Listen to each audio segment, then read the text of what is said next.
একলা থাকতে শিখে গেছি। কেন জানেন? ইচ্ছে করে কেউ কখনো নিজেকে একলা করে দেয় না। চেনা মানুষগুলো যখন একটু একটু করে অচেনা হতে থাকে, তখন নিজেকে একলা করে দেওয়া ছাড়া আর কোনো উপায় থাকে না। ইচ্ছে করে কেউ কখনো নিজেকে পাথরে পরিণত করে না। যখন ভালোবাসার মানুষ, প্রিয় মানুষ একের পর এক আঘাত করতে থাকে, তখন একলা করে ছাড়া আর কোনো উপায়ই থাকে না। ইচ্ছে করে কেউ কখনো বিশ্বাস শব্দটাকে বিশ্বাস করতে ভয় পায় না। আমি এখন বিশ্বাস শব্দটাকে বিশ্বাস করতে অনেক ভয় পাই।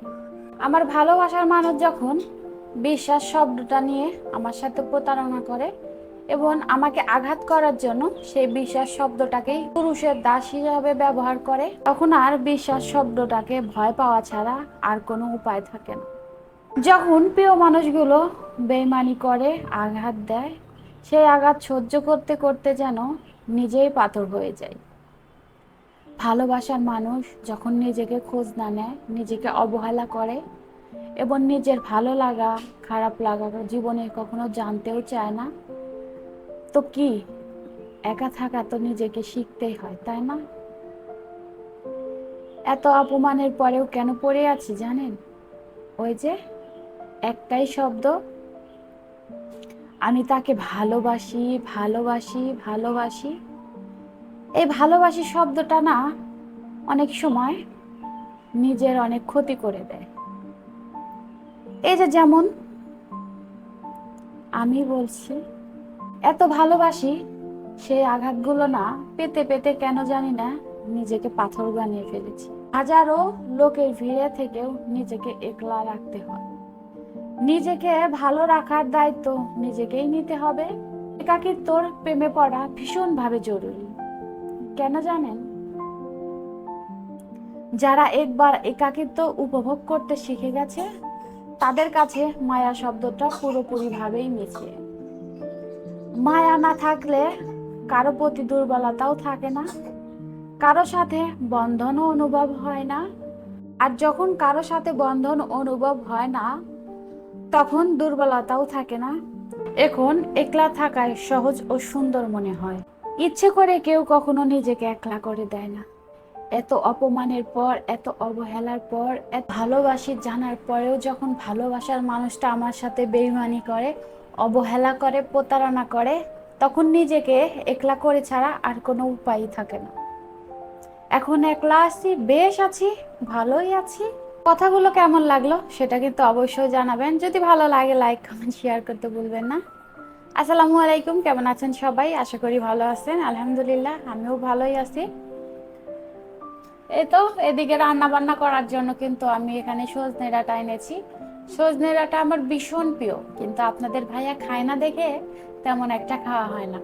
তবে আমি আজকে গেছিলাম বাজারে, ওখান থেকে সজনে ডাঁটা দেখে আমি নিয়ে এসেছি, অল্প করেই আনেছি যেহেতু আমি একলা খাবো।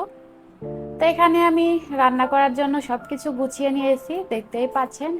এখানে সজনে ডাঁটা দিয়ে হলো ডাউল রান্না করব, আর পটল ভাজি করব, শাক ভাজি করব।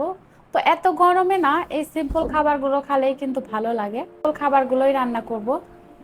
এখানে আমি শাকটা ভালো করে ধুয়ে দিয়েছি, এখন সেদ্ধ করাতে বসে গেলাম। আমার মনে হয় কি জানেন, শাক ভাজি যত সবুজ থাকবে ততই কিন্তু ভালো লাগবে খেতে, তাই না? আমার শাশুড়ির সাথে শাক ভাজিটা আমার কাছে এত পছন্দ হয়। আমি কিন্তু শাক খুব একটা খাই না, তবে আমার শাশুড়ির হাতে শাক ভাজিটা আমার কাছে খুব ভালো লাগে। তো শাশুড়ির সাথে শাক ভাজি না খেতে খেতে আমি অল্প অল্প করে শাক ভাজা খাওয়া শিখে গেছি। তো মাঝে মধ্যে এখন বাসায় আনি। আর এদিকে হলো আদা রসুনগুলো একটু ব্লেন্ড করা লাগতো, তো আদা রসুনটা একটু ব্লেন্ড করে নিলাম। আর এখানে শাকটা প্রায় সেদ্ধ করা হয়েই গেছে। তো আমি বেশি সেদ্ধ করব না, হালকা একটু সেদ্ধ করেছি। এখন হলো ঢাকা দিয়ে আর কিছুক্ষণ রেখেই নামিয়ে ফেলবো। তো বেশি সেদ্ধ করব না। এখানে শাক তেলে দেওয়ার জন্য আমি খাঁটি সরিষার তেল ব্যবহার করছি।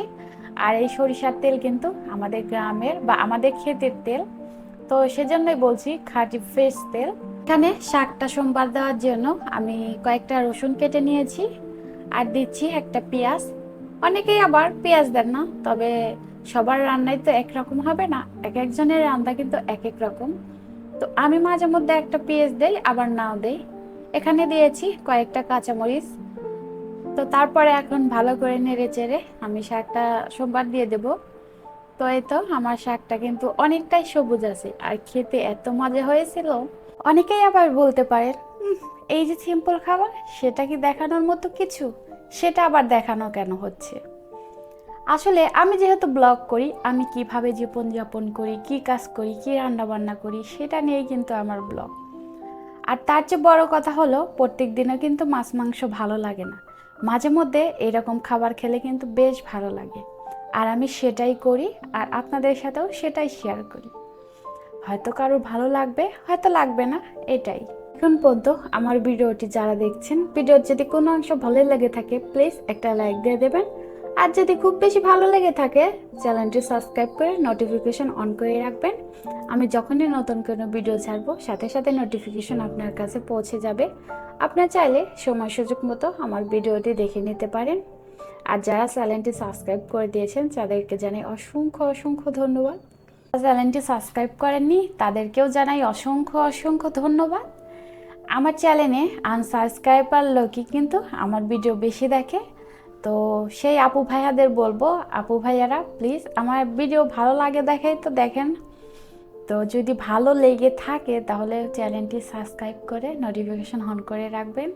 আপনার একটি লাইক এবং সাবস্ক্রাইব আমাকে পরবর্তী ভিডিও বানাতে অনেক উৎসাহ করে। সেজন্যই বলবো আপুরা, যদি ভালো লেগে থাকে প্লিজ চ্যানেলটি সাবস্ক্রাইব করে আমার পাশেই থাকবেন। এদিকে কিন্তু আমার রান্না বান্না হয়ে গেছে, দেখতেই পাচ্ছেন সজনে রান্না এবং ডাউল রান্নাও হয়ে গেছে। এদিকে ভাতটা উঠিয়ে দিয়েছি। তো এক নজর দেখিয়ে দিচ্ছি যে আমার রান্না বান্না কিন্তু হয়ে গেছে। ডালটা হয়ে গেছে, ডালটা এখন বন্ধ করলাম। আর এদিকে পটল ভেজে নিয়েছি শাক ভাজি। তো আজকের খাবার কিন্তু এটাই। তো অনেক কথা বললাম, কথা বলতে বলতে কিন্তু ভিডিও শেষ পর্যায়ে চলে এসেছি। ভিডিওটি কেমন লাগলো সেটা কিন্তু অবশ্যই কমেন্টে জানিয়ে দেবেন। ভালো লাগলে লাইক কমেন্ট শেয়ার করতে ভুলবেন না। ভিডিওটি আজ এখানেই রাখছি, কথা হবে পরের কোনো ভিডিওতে। সে পর্যন্ত সবাই ভালো থাকবেন, সুস্থ থাকবেন। আল্লাহ হাফেজ।